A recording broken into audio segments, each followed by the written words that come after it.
Here we go. Jake and Josh are here to analyze the game they love for the team they love. This is another Dolphins Podcast. Here's your host, Jake Mendel and Josh Houtz.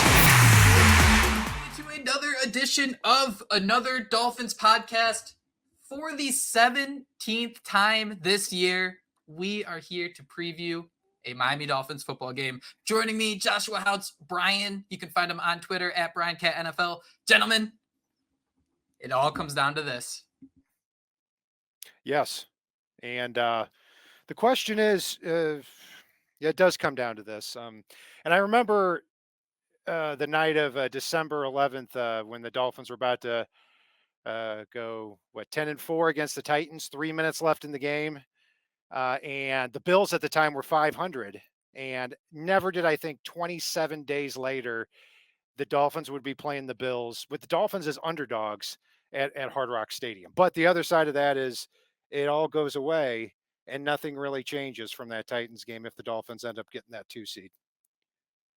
And that's what we're all hoping for, right? I mean, last week we were sitting here talking about how this was one of the most important games we've had in, 20 years. And now we're sitting here again, Buffalo Bills at home. Josh Allen's been a world beater against us. So it all comes down to this. And I'm just happy to be able to come on here and, we're in the playoffs. We're not in the hunt anymore, Jake. We've upgraded. We're now in the playoffs. And, I just hope they go out there and do what we hope they can do against a very, very good Buffalo Bills team. It's crazy to think that the Dolphins aren't even favored. The last game of the NFL season at Hard Rock Stadium. So, Kat, first and foremost, your first instinct tells you why are the Dolphins not favored at home? Yeah, I thought it would at least be a pickup game, a pick'em game, but that's not the case here. And look, the Bills, there's no hotter team in the NFL right now. They were 6-6 4 weeks ago, and now they're second, third, fourth in power rankings now. And when you take a look at them winning over the Chiefs, winning over the Cowboys, and last 2 weeks haven't been quite as impressive, but they've won 4 in a row now. And Josh Allen's career it doesn't seem to matter where he is. He's got some ups and downs throughout the season, but it just doesn't seem to matter who's coach, how well the Bills are doing, how well the Dolphins are doing. He's just had the Dolphins number. So maybe that factors into it as well. And if we're being honest, I mean, I think those 2 losses, one, I think he underthrew Charles Clay like his rookie year in the end zone or something like that. And then the one I always love to throw was 4th and goal and he skipped a rock. How dare you remind her of that? Yeah, she even the bad kids memories. missed. Yeah, skipped a rock at the goal line. So, I mean, honestly, besides those 2 little mistakes, the Dolphins could be winless against Josh Allen. But it's just, again, a testament to how well he's grown throughout his career. And, again, you mentioned no matter who's the coach, they just find a way to beat the Dolphins. And something's got to change. It has to change because you're not going to be able to continue to compete in the AFC East without dethroning Josh Allen and the Buffalo Bills. Xavier Howard, he won't be playing this game due to a foot injury. He's considered week to week. Hopefully, with a little luck, he'll be back for the first round of the playoffs. Bradley Chubb done for the season. We already know that. Who do we think is going to be that first and foremost X factor on defense in order to stop someone like Josh Allen? I think that Patriots game last week was so crazy where I think Josh Allen had 2 touchdowns and 2 completions just because they were running the football so much. So when you see how these Bills have kind of struggled to pass the football of late, Stephon Diggs has kind of been MIA. Do you think that this is the game they turn back around and say, all right, it's time to air it out considering Miami's injuries in the secondary? Yeah, maybe. What's interesting about the Bills passing attack is, early in the season when the Dolphins played the Bills, Josh Allen was coming off 2 games where he was just rolling. They scored 75 points in the previous 2 games. And Allen came in and just continued that against the Dolphins and then fell off a cliff. Then Ken Dorsey's fired. And ever since they promoted Joe Brady to offensive coordinator, really James Cook has been the star of the show. So it's a completely different thing. I mean, Stephon Diggs, you look on the year, has 100 catches, over 1,100 yards, but you look at the last 7 games, he's had over 48 yards in just one of his last 7 games. Now that I've said that, hopefully that doesn't come back to bite us. But, it's not as explosive as a Bills offense as it was earlier in the year, at least heading into this game. Yeah, and I think the biggest change, and you mentioned it, right? Their rushing attack with James Cook. I think today Vic Fangio came out and said that might be the best running back they've had since Thurman Thomas. And he's a little bit of a mix of speed. He can run between the tackles. And to me, I just continue to see Duke Riley trailing, Gus Edwards or Justice Hill last week. I mean, James Cook got a different type of speed. So they got to fix that real quick. I know Anthony Campanella took blame for that, said you don't blame the soldiers, you blame the generals, which was an awesome quote. But for me, it's just getting pressure on Josh Allen, containing him, like Jake said. But you asked who might be the star, Jake, of this defense. And I know you were talking about maybe spying Josh Allen, but to me, you got it. And we talked about it the last time with Kat. You have to use Jalen Ramsey to spy Stephon Diggs, because that last time he had 3 touchdowns, 6 catches, absolutely went ballistic. And we've seen it week after week. I mean, CeeDee Lamb, they contained a little bit, but you want to have Jalen Ramsey against Stephon Diggs in arguably the biggest matchup of the week. That's just my opinion. I think you guys would both agree with that. What do you think? Do you feel that there's like a point where, at least in year one, I think there's one, like, perspective is so hard in the NFL when there's one game a week, but at least in year one, do we feel like the Miami Dolphins have kind of suffered from the complexity of their defense a little bit? I look at the Titans game. I look at what happened against the Ravens. I look at Hard Knocks the other night, where there was a dinner among the safeties, and Javon Holland was talking about after that Bills game, where, he's like, we heard everyone saying that, the defense sucks. And he said, nah, man, we were just like figuring out the scheme, trying to understand things. Is that a scenario where we see Duke Riley and this defense getting gashed so badly because they're still trying to understand things and maybe they're making things a little more complicated? Or is this defense concerned? Well, it comes down to miscommunication as far as I'm concerned, and it's odd because this should be a very straightforward, simple defense. And I understand it gets complicated when you play Lamar Jackson on the road. But you take a look at that Zay Flowers catch from last week, 78 yards on the all 22. You're going to see Javon Holland and I mean, Zay Flowers just, he goes in motion just like Tyreek Hill does. He runs right up the sideline, and Eli Apple and Javon Holland just stand there. Like, I don't get it. Eli Apple and Deshaun Elliott just stand there. So it shouldn't be that complicated. But when you look at the NFL this year and you look at the Dolphins defense, overall, the Dolphins lead the league in sacks. They've been overall really good over the last 2 months. But you take a look at 2 games in particular, against Josh Allen and Lamar Jackson. Look, I tweeted about this earlier. There have been 512 NFL games played this year, and only 4 of them had a quarterback rating of 158.3, which is perfect. 2 of them were Lamar Jackson against the Dolphins and Josh Allen against the Dolphins. They go through these stretches, and we saw at the end of the Titans game where the defense goes from being a great unit to a unit that literally can't do anything. Do you think there's like a level of low floor, high ceiling there, where it's a defense that can look really bad with minimal effort and maybe some confusion, but the second you are fully invested is when you see it absolutely shine? I mean, everything went wrong against the Ravens. They weren't getting any push up front. They didn't have their edge rushers. David Long and Duke Riley had what can only be described as the worst game from an off-ball linebacker tandem I've ever seen. And I'm really regretting and embarrassed. A couple weeks ago, I asked, would you take Jerome Baker or Duke Riley straight up? We've got our answer to that question. Hopefully Baker comes back this game. And yeah, you're not going to have Xavier Howard in this game. And it's time for Kader Kohou here, who's just been wretched the last couple of games, to step up. And we know he was trampled by Stephon Diggs in the last game. So there's a lot of improvements that need to be made. And I wonder if the Dolphins are going to be able to do it on defense without without both of their edge rushers. Yeah, I mean, it goes back to what Jake kind of opened it up with. Why are the Dolphins, do you think the Bills are favored in this one? It has to be injuries, right? I mean, the Dolphins are absolutely depleted on the defensive side of the football. You mentioned the miscommunication. How much of that was Eli Apple just getting thrown out there with, limited reps? But everyone wants Cam Smith out there who would probably be doing the exact same thing. So the Dolphins are stuck in a rock and a hard place. You're not going to have Xavier Howard this weekend.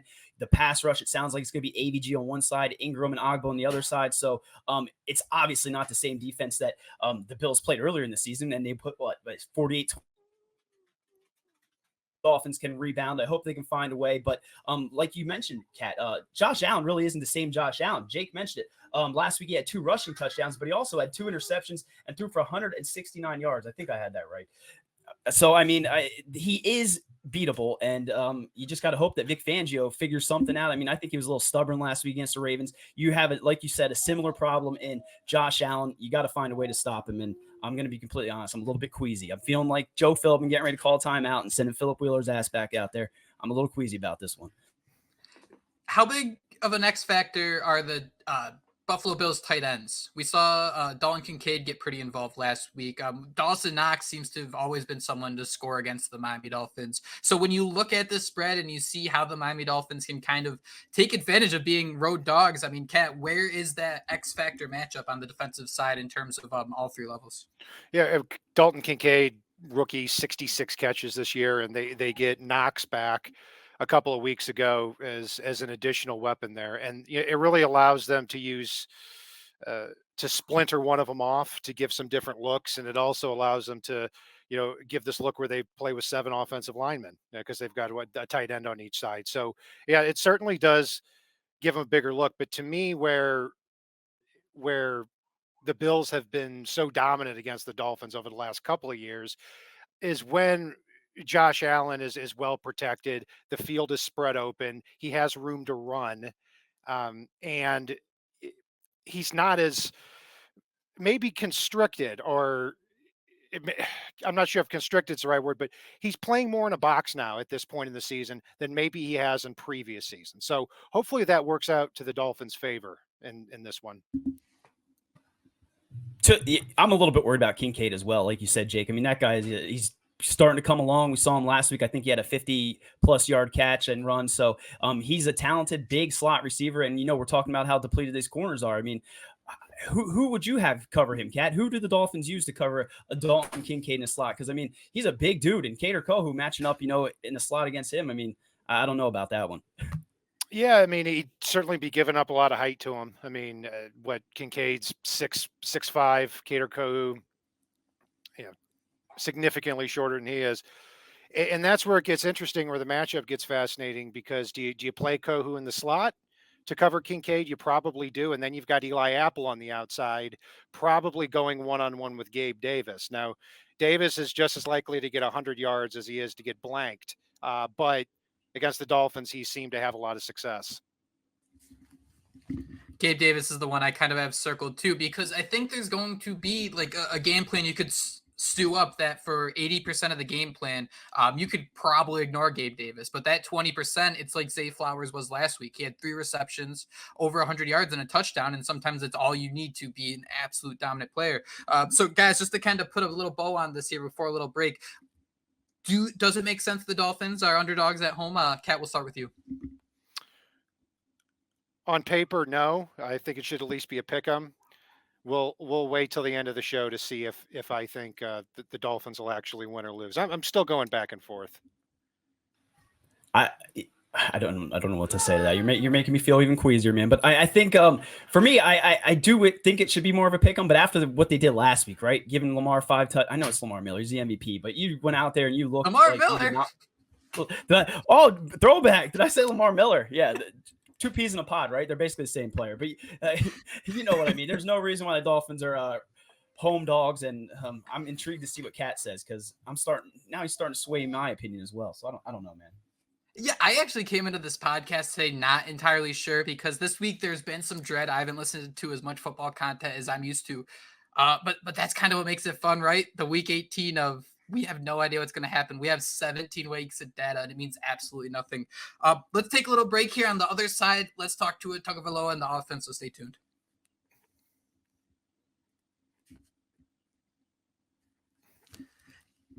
Josh, I mentioned this a little bit on the post-game pod following the Ravens game, and I just want to continue that conversation here, and I think this should start. For the first time in his NFL career, Tua Tagovailoa is going to start an entire NFL season, and he deserves all the credit in the world for that. The best ability is availability, and that's absolutely awesome. Kat, the floor is yours. Yeah, and what I couldn't stand before the season was people talking about Tua as if just don't even think about this guy completing a full NFL season. It's like, how do you expect Tua to complete a full NFL season? Well, the answer is simple. Don't get thrown on your head. And what did he do in the offseason? He takes jiu-jitsu, and he doesn't get concussions this year, knock on wood. So he's going to start every NFL game. Look, people can have their opinion on Tua, but don't listen to the people who have 2 years ago said this guy can never operate in an offense where you throw the ball further than 10 yards. And then this past year said, don't even think about this guy being able to play a full season. There was a substantial amount of people who had both of those opinions. So Tua's going to get the money this offseason. He's going to cross at least 4,500 yards this year, probably get up to about 4,700, 4,800, and 30 touchdowns on a team that's going to win 11 or 12 games. So Tua's getting the bag. He's got his first Pro Bowl. Good for him. And let's bring it home this weekend.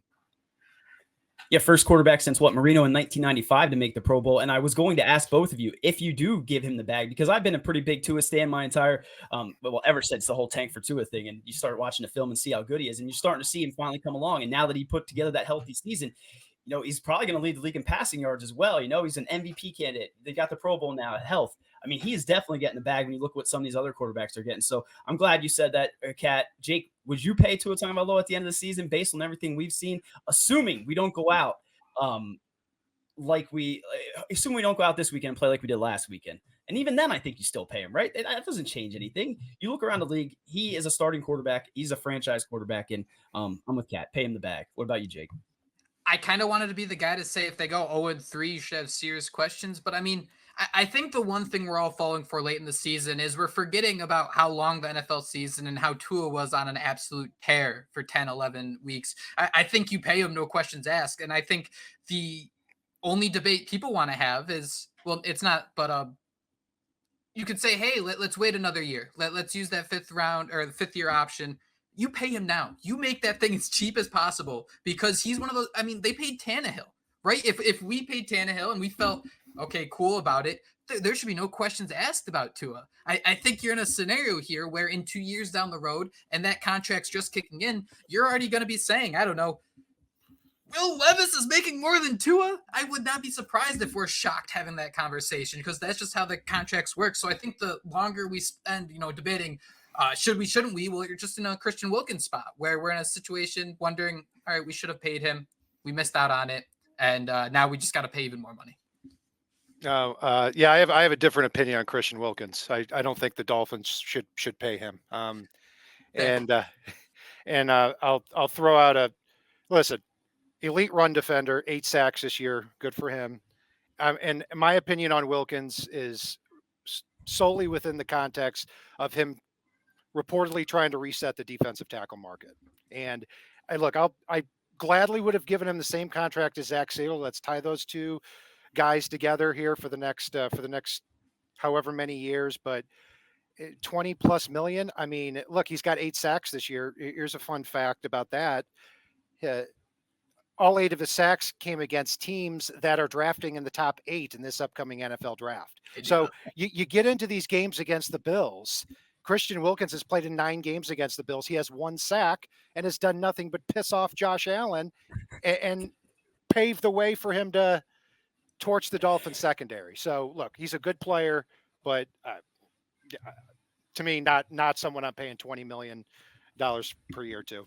That's kind of even the point too. Like, there's a huge debate to be had now about having him reset the market. But I think we all would have over the offseason given him like a Dexter Lawrence level contract. Would you have been cool with that ish?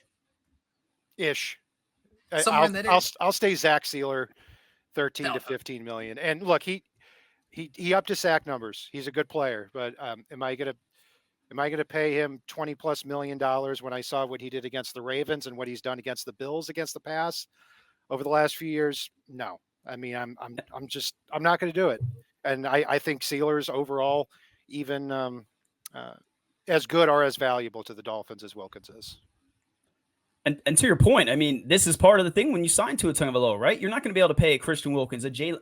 I'm not going to say Jaylen Phillips because that would break my heart, but you know what I mean? We have a list of guys, a laundry list of players. Half the offensive line needs re-signed, skill players, things in that nature. So if you, I don't want to get rid of Christian Wilkins because the guy is, but Kat, you're kind of, we'll just send it there. But if you sign to a Tagovailoa to that big money contract, it's going to make the roster a lot different than what we see now. And I think that's why a lot of people are sitting here saying, this is the Dolphins window, right? You got these next 2, maybe 3 years to compete and, utilize that rookie deal that he has. Yes, it's a 5th-year option next year, but yeah, so definitely some decisions to be made by the Dolphins, but I think we can all agree Tua Tagovailoa inking that new deal, that's probably at the top of that list. The biggest reason I agree with Kat is because I don't think losing Christian Wilkins means the defense is going to bottom out. But I want to ask you guys, why do we think the offense bottomed out last week against the Baltimore Ravens? Was not having Raheem Mostert out there that big of a deal, even though Devon Achane looked pretty good when he wasn't near defensive tackle? Was having Jaylen Waddle out of the lineup, was that a massive difference maker? It looks like he's maybe on track to play. People are saying he's walking without a limp, but that's like training camp reports. We have absolutely no idea what that means. So where is the cause of Miami's struggles on offense, Kat? And are you confident that you only need 1 week to fix them? No, when you look at the offense and what happened last week, I mean, look, the Dolphins' first drive, 75 yards touchdown. Second drive should have been a Tyreek Hill touchdown. And it's scary, similar to the Bills' loss earlier in the year, where they come out in the first 2 drives and they've got everything planned and it's ready to go. And then when they get kicked in the teeth on defense, everything goes off script. I mean, look at the other side of the ball. I mean, the first 6 drives for the Ravens on offense, touchdown, punt, touchdown, touchdown, touchdown, touchdown. And then the Dolphins offense is trying to overcompensate to try to get back. Then mistakes start to happen. And, the major thing, the first domino that fell last week, obviously, was before the 2-minute warning, where they inexplicably tried to pull that play off. Where, dude, even if you get a field goal, you're probably going into halftime just down 5 points, and that's where the Dolphins have to show just so much more patience offensively as these years go on. You've got a young coach, you've got a young quarterback, and hopefully they show some discipline in those moments and are able to not just get completely blown off the field when the defense starts to lose out.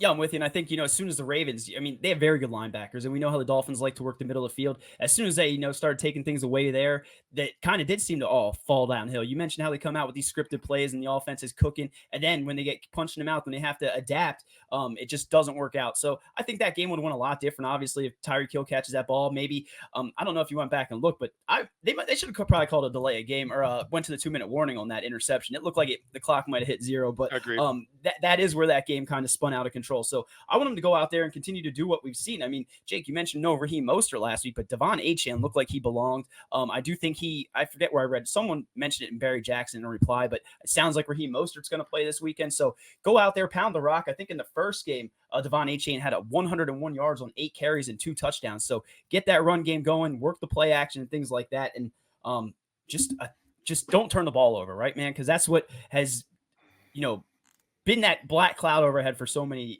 since Tua's been here, right? Those inexplicit throws right to the linebacker's chest, Matt Milano, whoever it is. So don't turn the ball over, do your game, and just don't overthink things. And I think they should stand a fighter's chance. And Josh, I'm sorry to cut in here too. I 100% agree with you. And that's a major part of this game compared to the last Bills game is the Bills had Matt Milano, had Matt Milano in that game, one of the best linebackers in the league. He went on IR the week after the Dolphins played the Bills, and Tre'Davious White went down in the 4th quarter of that game. So they're not going to have those two guys. They did trade for Rasul Douglas, who's been fantastic for them at corner, and they've also got Micah Hyde and Jordan Poyer, who seemed like they've been there for the last 10 years. But yeah, that'll be fascinating. And then also Liam Eichenberg and Daquan Jones. The last game, Daquan Jones destroyed Eichenberg in what I could only describe as the worst game from a Dolphins offensive lineman I've ever seen. And he hasn't been great, but he's gotten better. So there are some matchups offensively for the Dolphins I think do work a little more in their favor in this game. To go back to the pressing, I think that might be the biggest weakness on this Miami Dolphins team is just, they press that panic button so quickly. Do you guys feel that is a legitimate weakness or just a sign of inexperience? Because we can go back and like Stone Cold Tua, throwing touchdowns in championship games. I mean, McDaniel's played in high pressure situations. Is this something you guys kind of feel is going to get a little better as they play in more of these games? They get a little more comfortable playing to the 2-minute warning and making sure you're not pressing something if you're trying to, play the clock like a fiddle or anything along those lines. Yeah, the Dolphins on offense, I mean, heck, they had 5 Pro Bowlers, and if not for some injuries, you could have put Waddle, Hunt, and Connor Williams on there too for 8. I mean, this is a uniquely talented group. They're also flashy. They're also a little immature. And when the game starts to slip away from them, as we saw against the Ravens, Tua starts to throw the ball into the teeth of that defense. And really, it seemed like they were pretty open to giving up everything outside of the hash marks for a while. And the Dolphins should have continued to take them up on that and slow the game down a little bit, even when it was getting out of hand. But the other side of that too, I mean, look, you take a look at the Bills and Ravens losses this year. In the first 10 drives of those games, 20 drives, 13 touchdowns, 2 field goals, 4 punts, 1 turnover in 20 drives in those 2 games. There's no answer for that. That's just awful. And the offense is trying to keep up.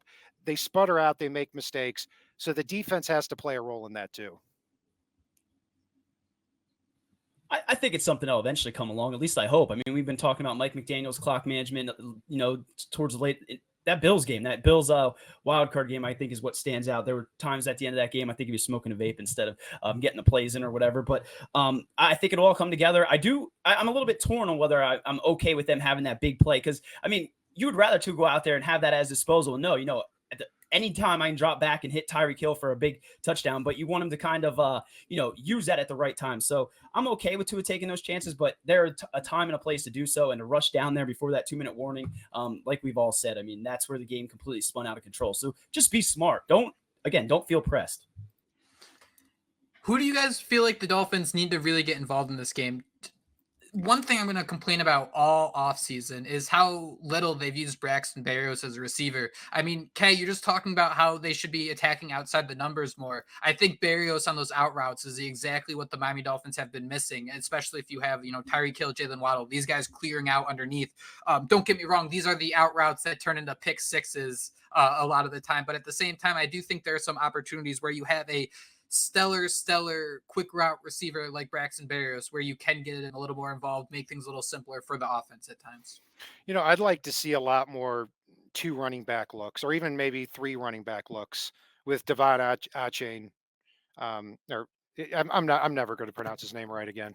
Devon Achane being split out to receiver a little bit more, because I think that you see the defense completely adjust on the all-22 when he does that. And what a steal this guy has become. I mean, talk about Pro Bowlers. If this guy had played 16 games instead of 10 and really 8, because he only had 1 carry in 2 of those games, you might be talking about 2 Dolphins running backs in the Pro Bowl, or 3 running backs in the Pro Bowl.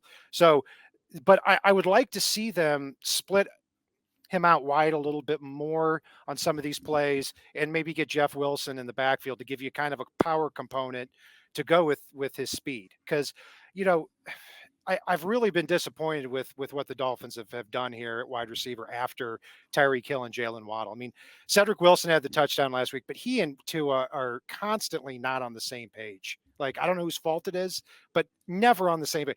We had a near pick last week from Tua and just not on the same page. Chase Claypool, he's gone, had the dropped touchdown. And then Braxton Berrios is good underneath, but he hasn't made a huge dent in the passing game, and I really thought he would this year. So I'm hoping the Dolphins can implement a little bit more 2 running back look. Yeah, shame on you for not bringing up Robbie Chosen. I thought for sure you'd mention him. I was with you, though. I was going to say Achane was going to be the guy that I would truly rely on in this one. I mean, you mentioned it. When he motions out, when he's lining up the entire defense has to game plan, and he is a very strong receiver. I don't know why, and Jake doesn't know why either. They've been using Jeff Wilson so much out of the backfield in those pass catching situations. I have no idea. But another name I've really seen kind of, I don't want to say, show up these last few weeks, but Durham Smythe's been, making a little bit of noise, right? So I could see him having a touch. I mean, when was the last time he scored a touch? I don't know if I can see him having a touch. I can't really picture it in my head, but you know what I mean? He's a guy that's consistently open in the middle of that field, a guy that kind of gets overlooked by the defense. So I was going to throw Durham Smythe's name out there as a dark horse candidate that might have a touchdown, might have a bigger role than what we've seen. But I love the 2-back look, using Achane more in the passing game. Whatever it is, man, it's going to take a good game plan to win this one. Guys, I brought this up once before, and please let me know if I'm crazy here, but Devon Achane, he's been dealing with the toe injury. He also has a rib injury now, and I think I mean, he was stellar against the Ravens. 14 carries, 107 yards, 7.6 yards per carry. If you want to see any sort of weakness, though, just put him next to a defensive tackle. And it seemed like he fell over every single time, which is perfectly fine. This dude's 5'9", 188 yards. But I mean, Jeff Wilson and Achane combined for 9 targets last week. Jeff Wilson had 4 of those. Devon Achane, I see in the last 5 weeks, 3 different games where he had at least 4 targets. Would I be crazy to suggest that maybe with Achane's skill set, his frame, and everything else, the injuries he's already dealt with, is Mike McDaniel going to try to turn this dude into Tyreek Hill, like another wide receiver? And is that even crazy? Because it kind of makes sense. You think about those injuries, running through the tackles, being a decent receiver, having that speed, get him in space. I don't know. Well, I could say this for sure that over the last few weeks, there hasn't been a pass ever thrown to Jeff Wilson that you liked. That's so true. And but you're right. This is a unique chess piece here because you don't want Achane carrying the ball 20 times a game out of a deep I formation. He's not that type of player. That'd be such a misuse of him. And the Dolphins are doing a good job of being creative with him. So I'd like to see them even expand on that. Maybe put him in the slot a little bit more, give him some handoffs from there. I don't think the defense would know what to do. And to take it a step further, just peering to next year a little bit, I'm interested to see if with Hill, Waddle, and Achane, if Mike McDaniel leans even a little bit further into this and maybe adds a wide receiver or a running back in the NFL draft to add a 4th guy that's just blindly fast. So we'll keep our eye on that. I think of I might be hyping up too much, but throw Eric Ezukama in that mix. Have him be that like 4th guy, and then you know what? Let's get crazy. Get Mike Evans here, and that'll be your 5th, and then we'll just say there's the offense. Is Eric Ezukoma ever going to suit up again? I mean, didn't he have like a back injury or something? Or just kind of like disappear? Okay, neck, but it was something that he dealt with in college, right? Or was that misleading? I don't remember what I read about it. I thought it was an injury that he suffered in college, came back, and just sounded like doom and gloom. We haven't heard anything about him, have we? I mean, it's tough because there's not a lot of info about it, so you're just kind of stuck speculating. That's been the idea that it's something related to college. But man, he was someone 3 weeks into the season that I was super excited for. So I'm so with you guys. I'm excited to see how they. He was our Debo. He was our Debo Samuel. Oh, he so was, and it was so exciting to watch. At least in preseason. I didn't expect him in the first quarter of the first game to be getting handoffs out of the backfield. So he had a neck injury, and he had some injury problems at Texas Tech too. So wish him the best, and hopefully he can come back and make an impact. I think we mentioned this, but Miami's rushing attack should look better than it has in recent weeks. I think Robert Hunt's actually gearing up to play. That means hopefully with a little luck, you have 3 of the OG starters on the offensive line with Teron Armstead, Robert Hunt, Austin Jackson. Liam Eichenberg's been playing better, and left guard I think is just going to kind of be a rotating wheel for the rest of the year. Yeah, and that's big. I mean, Robert Hunt's been out 6 weeks now with a hamstring, and what a huge get back that would be this week. I mean, he's really trying to go, but that, like we talked about last week, the hamstring's different. I mean, either you can go or you can't. It's not a pain tolerance thing. It's if you don't have any fluidity down there and you can't move, you can't drive. So yeah, hopefully he comes back and if there's a positive to Hunt being out for 6 games, if he hadn't been out 6 games, he would have asked for and received a lot more money in the offseason. So that might give the Dolphins actually a fighting chance of getting him back. Not that it's a good thing. I'm not saying his injury is a good thing at all, but hey. But there's also too, like the Dolphins, the cap space situation is going to be real tricky. I mean, getting these guys reps, you're going to have to rely on some of these guys year after year. One of the guys who I kind of wanted to go back to here as we're starting to close out here on another Dolphins podcast. I mean, I want to ask, is Kader Kohu fighting for his job right now? Because after last year, we were so excited of the talent he is and undrafted free agent. It's a great story, but man, it just seems like he's completely fallen off a cliff where you kind of liked him as that physical slot cornerback, but at what level do you just kind of call someone a liability? Yeah. I mean, I looked at him 10 games into the season and thought, well, maybe that sophomore slump isn't actually going to happen. And then he's had a rough last few games, but I think that's all it is. I think he's a talented kid still, and he's going to be a good second or third cornerback here for a while on really very little money. And as of right now, I with Xavier Howard down, I don't see who's going to challenge him. I don't know how bad Cam Smith can be to not be played over Eli Apple at this point, but I'm sure it's a trust and a communication thing. But no, I think Kohu is going to get back on track here in the upcoming, if not this game, then certainly into the future. We dibbed him Darth Cater, so I'm gonna, we're gonna plant our flag in him. I'm gonna believe that this is just a sophomore slump and he'll bounce back. But if they go out there and they have him covering Stephon Diggs again, I mean, then maybe you're onto something there, Jake, because he got cooked in that first one. I'm surprised, like the idea about Cam Smith. I know how everyone feels, but like I look at that Jaguars game in the preseason, where he just got absolutely cooked on a double move, and I think about the Dolphin receivers. I'm sure Cam Smith has been practicing against double moves, and this defensive coaching staff can see whether he is or isn't ready to go. And guys, it's really hard to make it onto the playing field in the NFL. I mean, Chase Claypool, Cat, you're ready to cut him. His one shot, which don't get me wrong, he should have caught it, was double coverage 30 yards down the field in the end zone. That was his only one shot to make the team. So I think we kind of misunderstand sometimes how hard it is to kind of gain trust of a coaching staff and be one of the guys they can rely on. Especially in this offense, because this offense is so reliant on timing. I mean, when Tua is throwing the ball, Tua could throw the ball, and it might be a miscommunication that Tua is responsible for. But when he releases the ball, if a receiver is not going towards a certain spot, it can look like the worst pass ever too. So there's and we've seen that with Cedric Wilson too. How just not on the same page they are. And I talked about a little earlier in the show here that last week, if you look at the near interception for the Ravens last week, you pause it when Tua is throwing the ball, and it looks like, okay, well, Cedric Wilson should go to this spot. Well, he didn't. Is that on Tua or is that on Wilson? It's hard to tell. So, yeah, I'm not sure what to do with that. Got anything else, Josh? You ready to get into some game predictions? Should I stall? Do you need more time to figure out who you want to pick this weekend? Are you feeling good about it? You don't look like you're feeling good about it. I got mine written down. I want to hear Kat, though. I want to see if he can sway. He might sway me to say something I don't want to say. I think the Dolphins can win this game. There are a lot of things going in their favor. Bills are not quite as explosive. The Dolphins are much better coming off a loss like this. But what it comes down to for me in this one is I think that Josh Allen will have all day to throw and Tua won't. And because of that, I'm going 27-24 Bills. Oh, I wouldn't be able to wake up the next morning. Oh my God, that'd be so miserable. And let me guess, does it end with the Jason Sanders mixed field goal to tie it? Does Tua just kind of take it like a sad sack? Like how would that game end?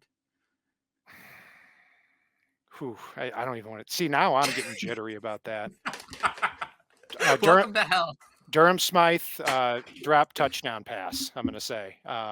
Hasn't had a touchdown since the Texans game last year. Durham Smythe catches 6 passes for 90 yards, but drops the game-winning touchdown. Oh, that's torture.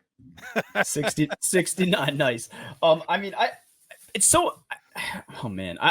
can't sit here and pick the Dolphins to lose this. I mean, it's just not who I am. I mean, deep down inside, though, as a fan, I mean, you can't feel confident about this, right? Can you? I mean, you suffered for years against Josh Allen and the Bills. I mean, the dude should be 12-0 against us. You mentioned it. They're going to be able to get pressure on Tua.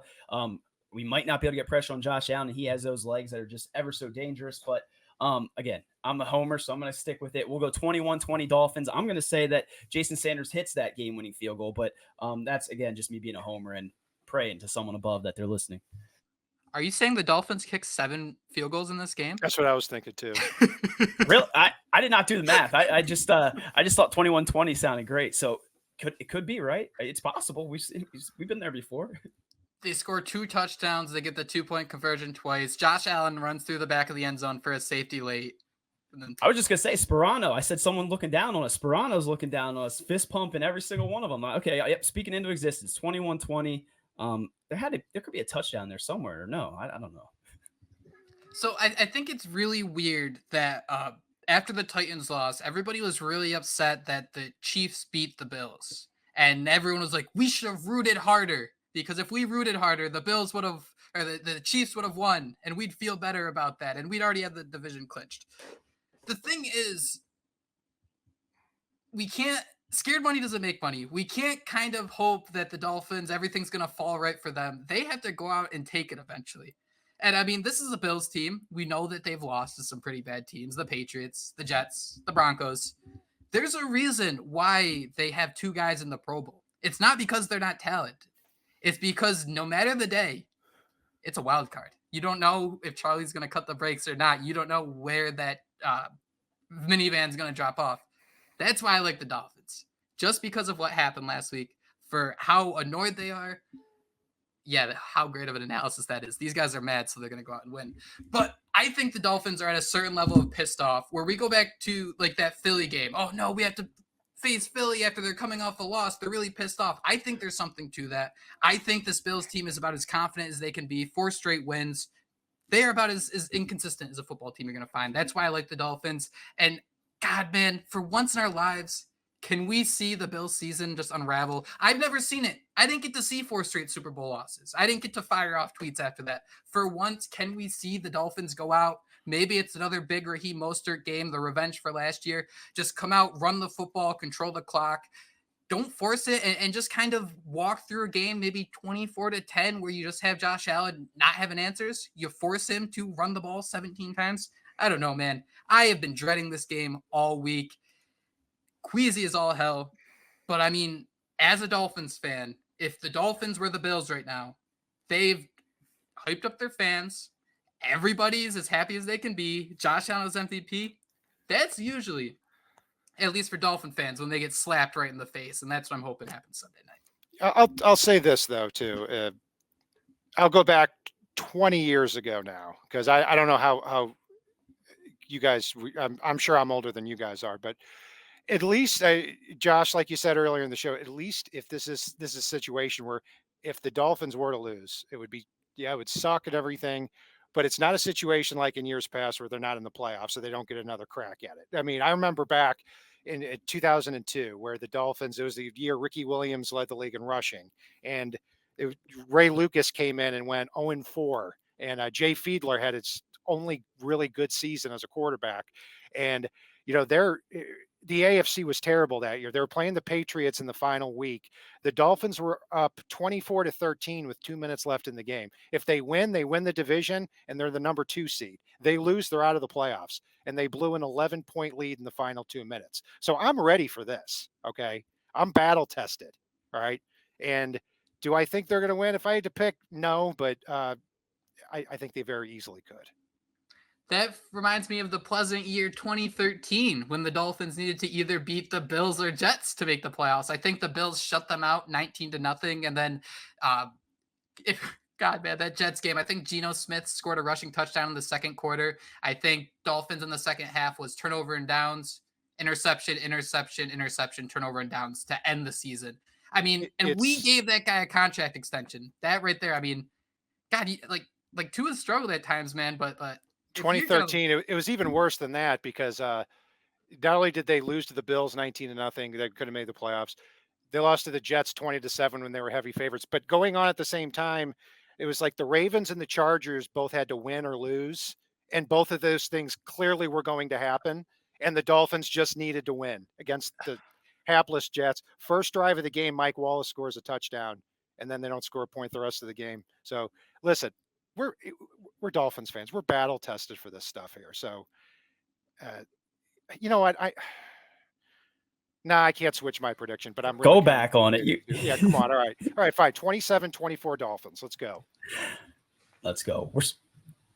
Even if the Dolphins lose this game, would you feel more confident than you going into the playoffs than you have in recent playoff runs, quote unquote recent, like 2008, snot kicked out of you in round 1, 2016, snot kicked out of you in round 1, 2022?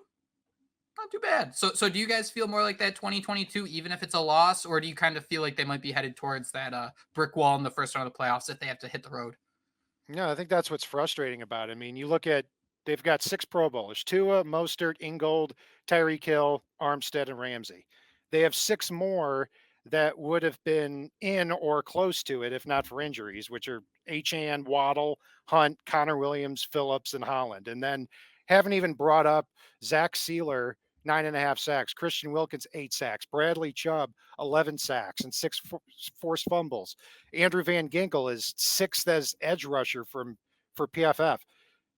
David Long is the number 1 run defender graded by PFF. That's 17 players on this roster that starts 22 players. A lot of those guys are hurt now, but this is still a uniquely talented team heading into the playoffs, and that's why it's so frustrating to have watched some of these losses this year. Kat? Yeah. Set it up. Josh, you got something to add to that? I was just gonna say I'm with Kat. I feel like the Dolphins can do this, and I feel like if they go on the road, they'd be playing who? The Chiefs, right? And I think Tyreek Hill really wanted that throwing up the peace sign at Arrowhead. So I'm feeling pretty confident going into the playoffs, regardless of what happens. But if we go out there and get blown up, like we did against the Ravens, then I might feel a lot differently heading into that one. But we're not going to think about that because, like we all said, we're going to beat the Buffalo Bills, win the AFC East, and they're all going to be up there in Orchard Park crying their eyes out. For the last time of the 2023 football regular season, thank you all so much for listening to another Dolphins podcast. We've had a blast. I hope you guys have had too. We will be back early in the week with a recap of this game. But until then, fins up. Fins up. Fins up.